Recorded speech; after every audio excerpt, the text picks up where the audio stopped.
familiar song to a lot of people because Disney put it in Tarzan, so thank you, Phil Collins, for this gift. And it's just that space of mother, space of love, and that space of that deep sacred within.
Reading I want to do for Mother's Day. It's for anybody that nurtures. It's not just for mothers. It's about taking an opportunity to stand strong.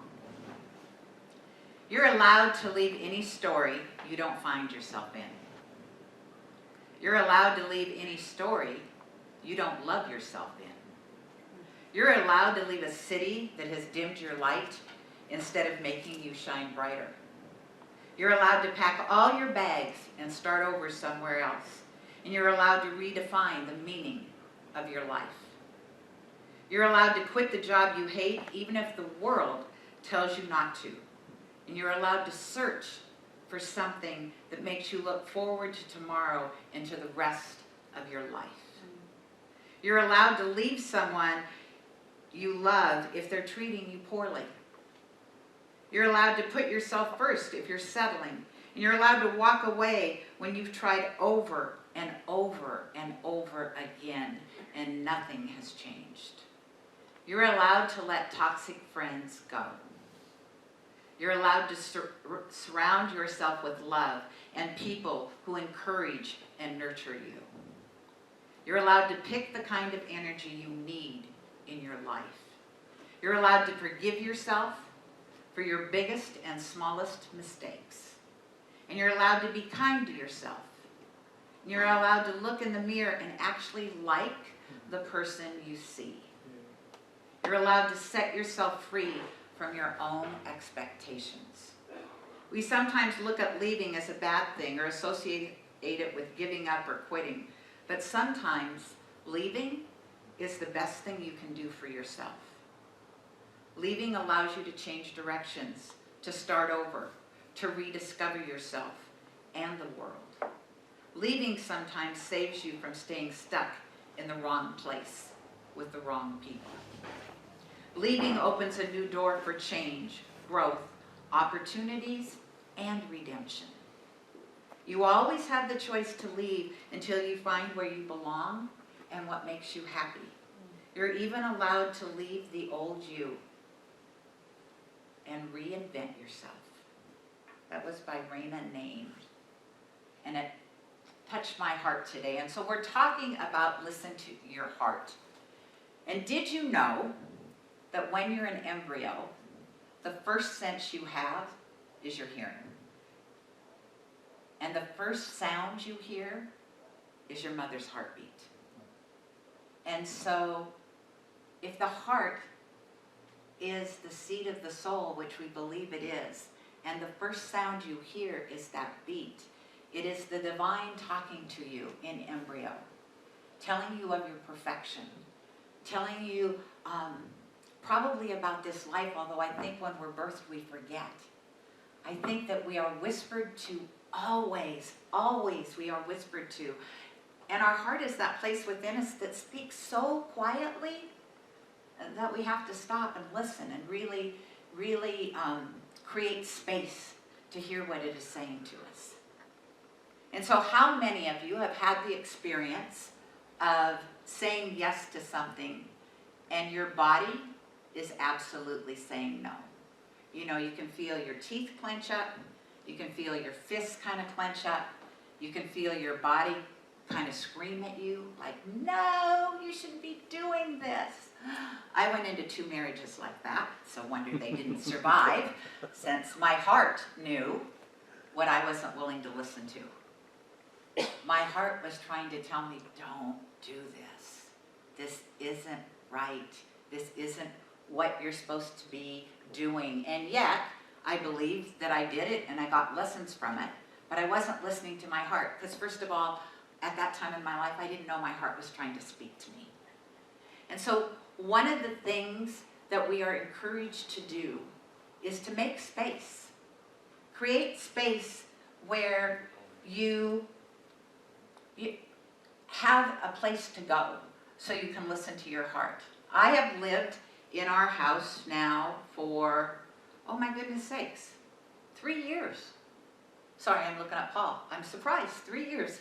3 years in May we have been in that house. And we have this porch off of our bedroom. It's enclosed.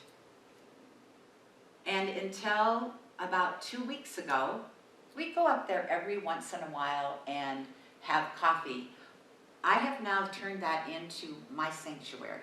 That is my space where I go to listen to my heart. That is where I go to meditate. That is where I go to journal. That is where I go just to listen. Because you have to have a space. And I know for some of you that it might be difficult. Maybe you're living in a small space and you're sharing the space with somebody else and it's like, I don't know how to create that space. And yet have a dedicated place It could be a certain chair that when you go there, the minute you sit down, you're telling God, I'm ready. And you know, if you're living with somebody else, you have to pick a time that, you know, you just let them know, I'm going to my special place. So no TV, no music, just shh. That special place. And it's also good if you have a lot of things to maybe create space by releasing some things that are just there. And I know a lot of things have a lot of memories. And everything that you have around you has energy of its own. And so if you want to expand, if you want to grow, you have to create space for that. And so it's good sometimes just to go through. I know with my two friends that I have shared before that we're doing this eating plan, we're creating space in our closets. And it is so much fun to just go through and, you know, as attached, and I've shared this with somebody, I've got clothes in my closet that you have never seen me in because I have never worn them here, and I will probably never wear them, and I don't know what the memory is that I refuse to get rid of it. I don't know if any of you other people have that, where you grab a piece of clothing and you go, oh, no, maybe someday, you know, another 10 years from now, I will put that on. And so that's something that I need to do, is create that space. So we've all got places where we can create space, but you need a space that you can go to, that is uniquely set aside for you to talk to God, for you to talk to your heart.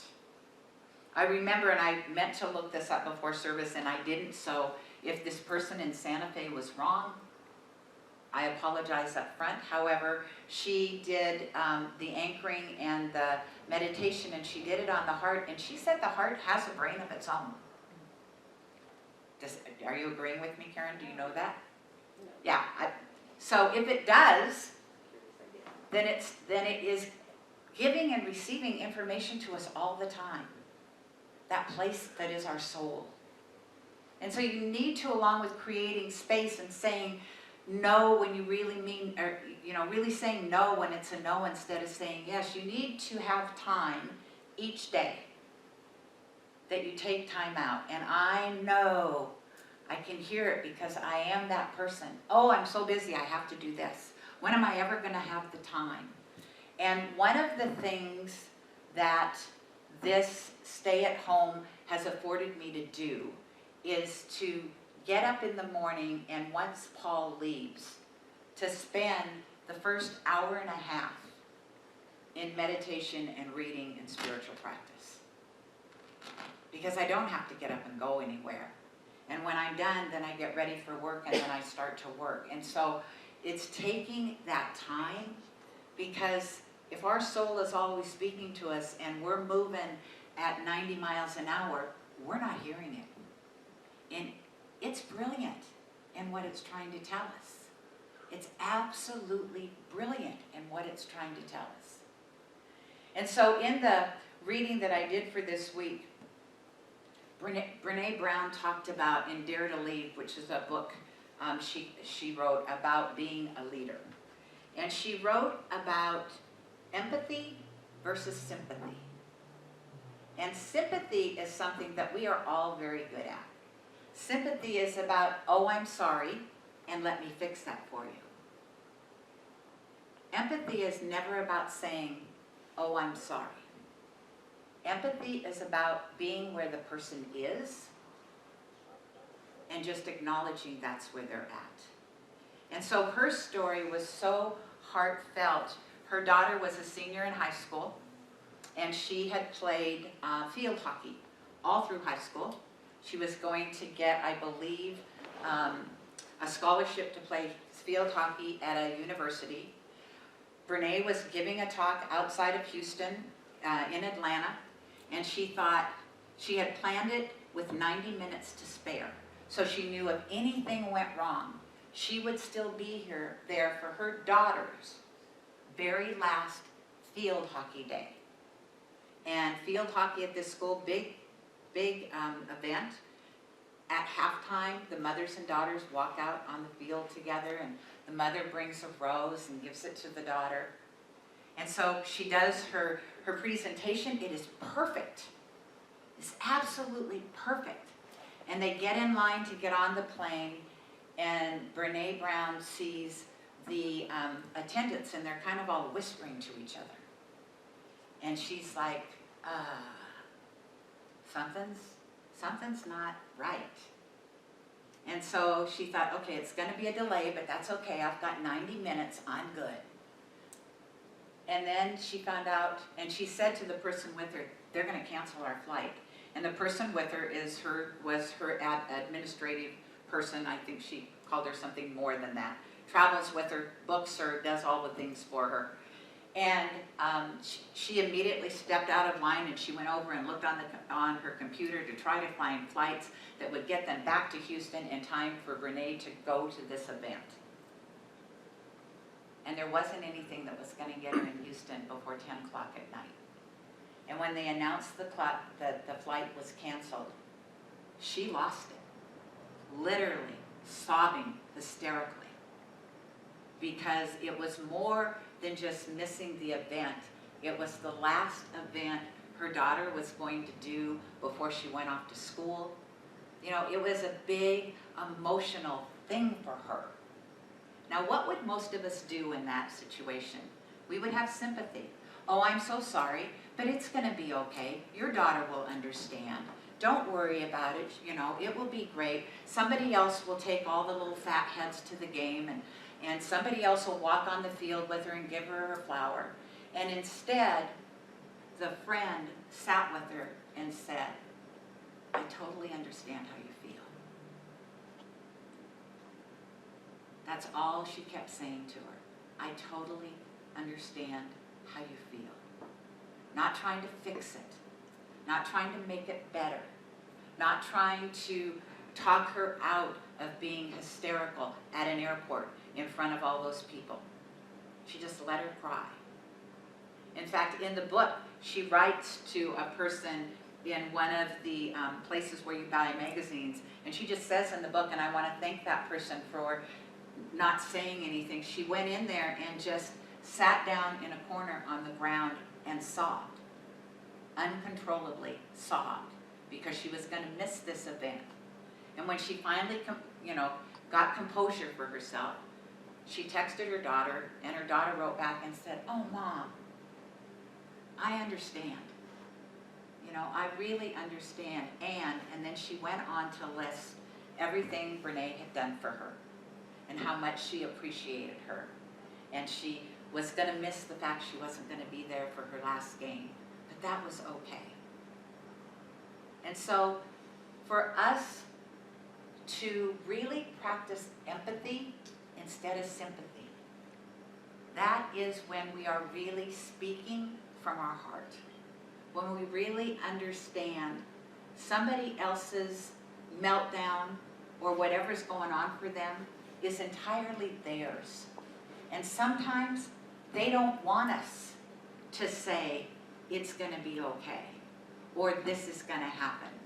I was sharing with Courtney this morning because fortunately, I guess, we've hit a plateau together. And I said, yesterday, all I wanted to do was eat chocolate and ice cream. I didn't. But one of the things I also didn't do was I didn't text B and Courtney and say, I'm having a real tough time here, and because I didn't want them to make me feel better. I just wanted to wallow in the fact that right now this isn't working for me. And I'm just happy that I made it through the 24 hours and didn't eat. And what was amazing was when I shared that with Courtney, she looked at me and she goes, yeah, me too. And I didn't text anybody either because I didn't want anybody telling me, oh, it's going to be okay. This is just a plateau. Sometimes we don't want to be pumped up or corrected. I guess corrected is the wrong word. Sometimes we don't want somebody to say, hang in there, it's going to work out. Sometimes we just want to feel like, dang, right now, this is hard. This is really hard. And I just want to acknowledge that it's hard. And if you can be there and say, yeah, it's hard and I get that, and not tell me that, you know, tomorrow I'll step on the scale and it will be different. But we tend to go there, don't we? We tend to do sympathy, and we always want to correct because we listen with our brains. Stephen Covey has said, we don't listen to what the person is saying. We listen to respond. And there is a huge difference. And I apologize, Courtney, because I did that to you this morning. I'm not going to go with what I did, but she knows. And so we tend to listen instead of just being there and let the person share their story and say, "Oh, I get it." Our brain wants to go to, "Oh, but let me tell you about this," right? And that is not a conversation, and that is not a way to be sharing from your heart.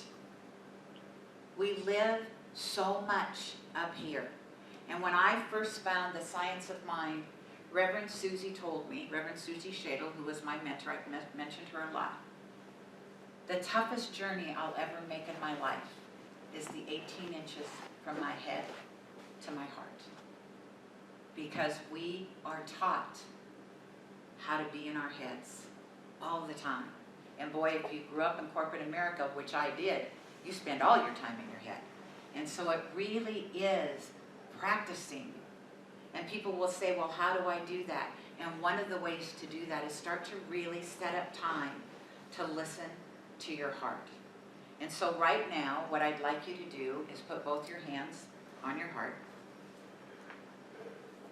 and close your eyes. Kyle, you could do some gentle background music if you choose. And I want you to just feel your heartbeat for a minute. Just feel that divine presence.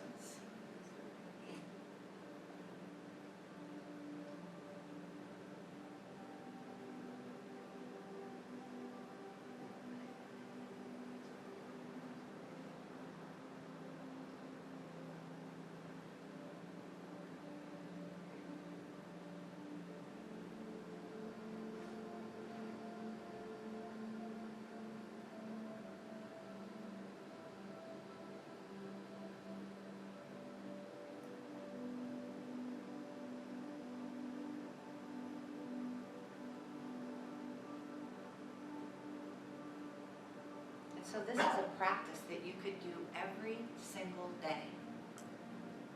Find that special chair, wherever it is, even if it's in the middle of your living room and you have roommates, make that your chair that you go to. Create that space around you.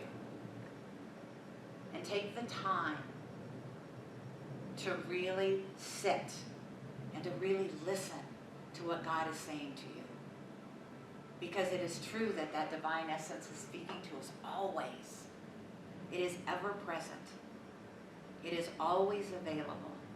And if you take the time, if you start the practice of sitting in the chair, putting your hands on your heart and closing your eyes, even if you just did it for 5 minutes, everybody's got 5 minutes, and you did it about the same time every day, do you realize eventually your body will know the minute you start to walk to that chair, oh, we're going to listen to God right now. It's easy. It's a paradigm shift. And paradigms are just habits. And so you can shift yours easily just by, you know, my body knows now the minute I walk out on that porch, oh, she's going to sit and be quiet. And for my body, that's a real gift, trust me. And so, you know, if you don't know what that's like to practice that, it takes time. It takes a little bit of time to just sit there and to just be. And to know that listening with your heart is going to make you more empathetic, not only to yourself, but to everybody in the world. And right now, I think especially, I was talking to my prayer partner this morning, and we are watching that people are getting a little bit on edge right now. You know, be it the sunshine or be it, You know, it's just been too long now that we've been sequestered. People are getting a little wound up. And so the world needs you. The world needs you to take that breath. The world needs you not to let yourself get wound up. The world needs you to say, I'm just going to take time, 5 minutes every day, put both my hands on my heart, close my eyes, and just be. And as you allow yourself to just be, just listen. And at first, you may not hear anything. And eventually, you'll be amazed at the gifts you are given. So let's pray. And let's put our hands back on our heart if you've released them. And just feeling that heartbeat. Right here and right now, knowing this is the place where the divine lives. This is the place within me, within you, within all things everywhere. The seat of the soul. That place that is whispering to us always. And so I know that that divine essence, that power, that presence, that one life that is God, that is me and all of you, forever has been, forever will be, and is present right here and right now, in this perfect moment, in this time, in this space. It allows each one of us to just experience the energy of our breath, the energy of our heartbeat,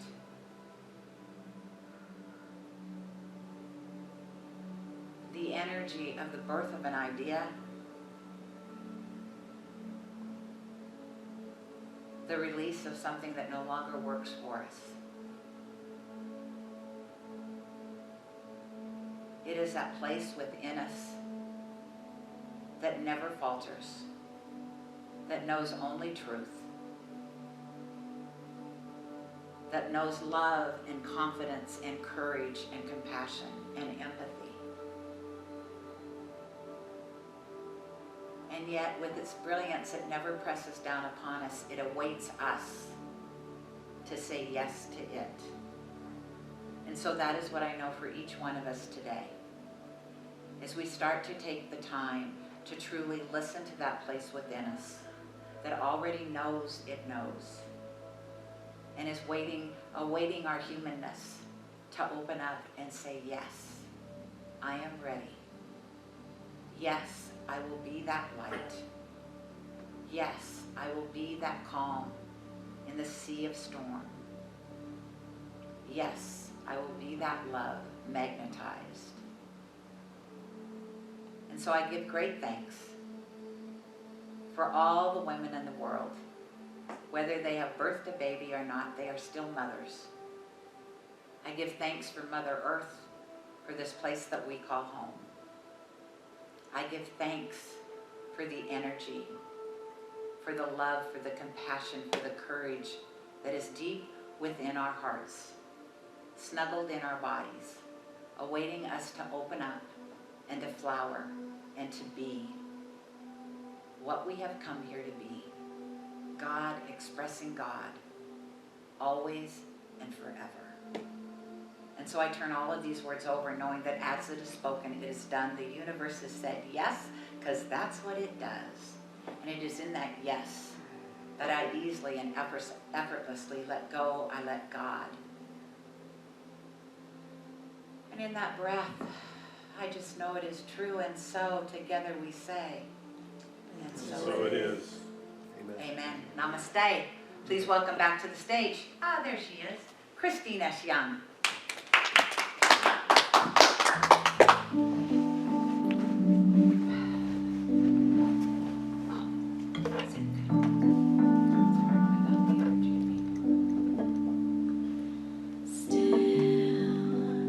My soul be still, and do not fear. The winds of change may rage tomorrow. God, deep in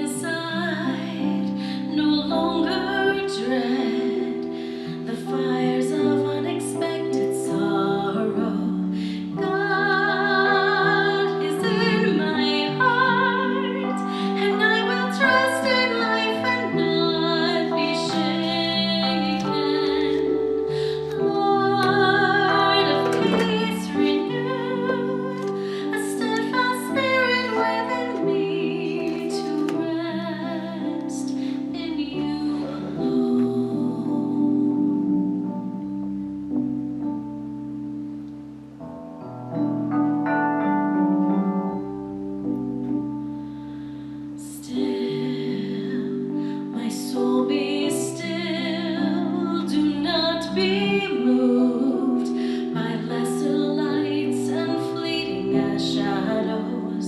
Hold on to the way with shield.